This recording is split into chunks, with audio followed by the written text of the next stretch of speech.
Трилогия Рын-Гурван-Наден – это потрясающее достижение всего бурятского народа, потому что по этим книгам будут учиться, развиваться и следовать примеру будущие поколения, потому что только книги и человеческая память воскрешают историю народа. Иосиф Кобзон.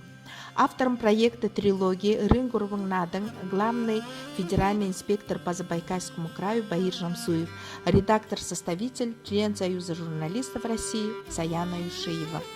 В 2010 году издано первый том под названием «Звенящая песнь стрелы». Это первое иллюстрированное и систематизированное издание, посвященное истории развития стрельбы из лука в Агинском округе. Фотоальбом содержит информационные материалы, собранные по воспоминаниям ветеранов спорта, спортсменов, тренеров, использованные данные из монографий и научных трудов земляков. В нем представлены редкие фотографии спортивного триумфа и повседневной тренировочной работы наших спортсменов и их тренеров. С древнейших времен наряду с победителями по национальной борьбе и конным скачкам особо почитаются бурятским народом стрельба из лука. Их искусство метать стрелы в цель воспевали улигершины, а особо искусным стрелкам давали почетное звание мырген. Широко известны в народе имена героев улигеров из Казани: Аламжи Мыргена, Толе Мырген, Хахаса Мыргена. Всегда ассоциируется с луком герои эпоса Шанабатар, Бабжа Барасбатар, Бальжин Хатан и многие другие. Агинская земля сегодня бережно хранит это великое наследие, а вместе с этими именами имена прославленных современных наших мыргенов-лучников, бронзовые олимпийские медали Владимира Ешеева и Баира Баденова, паралимпийца Тимура Тучинова, громкие победы Галины Архиповой, Дашинимы Банарбоева, Мунко Бадры Дашицеренова и многих других. Второй том «И дружбы сильны богатыри», изданный в 2013 года, повествует об истории развития спортивной борьбы Агинского округа, рассказывает об истории становления турнира по вольной борьбе на призы памяти Героя Советского Союза Базара Ринчино. Книга довольно широко показывает через имена людей, наших земляков, развитие спортивной борьбы в нашем округе. Одним из самых любимых и зрелищных видов спорта для агинских бурят была и остается борьба. Борьба в Агинском округе берет начало с национальной борьбы Бухы-Барилдан. Бухы-Барилдан – одно из главных событий любого праздника в Агинской степи. Сегодня, как и много веков назад, в каждом мальчике, юноше, мужчине один неистребимый дух борца, воина, защитника очага. В нем гены предков, мудрость и сила степных кочевых народов. Приемы бурятской борьбы вырабатывают у мальчишек характер и волю к победе. А сама борьба для мужчины становится не только азартным видом спорта, но и своеобразным стилем жизни. Сегодня любые соревнования, различные турниры по вольной борьбе заканчиваются абсолютным первенством по национальным правилам.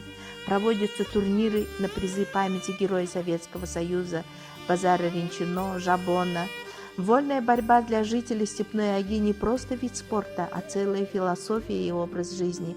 С малых лет в детях прививается уважение к традициям и обычаям бурятского спорта, почитание к старшим, прежде всего через любовь к спорту, к здоровому образу жизни. Базар Базаргуруев, бронзовый призер Олимпийских игр 2008 года в Пекине, вписал свое имя в спортивную летопись Аги Забайкальского края в России. Третий том «Обгоняя дыхание ветров» 2013 года издание посвящено истории и развитию табунного спортивного коневодства в Агинском бурятском округе. Издание содержит информационные материалы и фотографии разных лет. О бурятском народе, о жизни которого издревле лошадь занимала особое место, о традициях проведения конных скачек и службе бурят в Забайкальском казачьем войске рассказывается в первой главе книги «Морин-Ирдыни. Прошлое и настоящее». Одна из глав посвящена боевым коням Степной Аги, слава которых по сей день хранится в людской памяти. В главе «Как звать тебя, мой верный друг» даны названия многочисленных мастей лошадей, оттенки их окраса, названия лошадей по возрастам и другие интересные факты можно найти в этой главе. Морин-Ырдыни находит свое отражение в бурятском фольклоре. О значении Сыргыка навязи, о Марин-Хури рассказывается в главе «Воспеваю тебя, мой летящий аргамак». Шрета Агинского Дацана Батмалама в главе «Лошади в буддизме и буддийском искусстве» рассказывает о понятии химорин, воздушный конь, несущий на спине камень зандамыне, исполняющий желание. Друг наш добрый конь. Так называется глава, посвященная развитию племенного, табунного и спортивного коневодства в Агинском бурятском округе. Остальные главы посвящены людям и знаменитым лошадям, которые принесли славу и гордость тому или иному селу.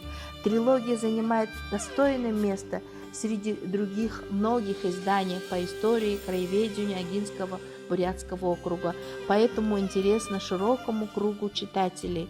И сегодня эти издания актуальны и имеют большое значение для развития спорта, пропаганды и здорового образа жизни. Спасибо за внимание.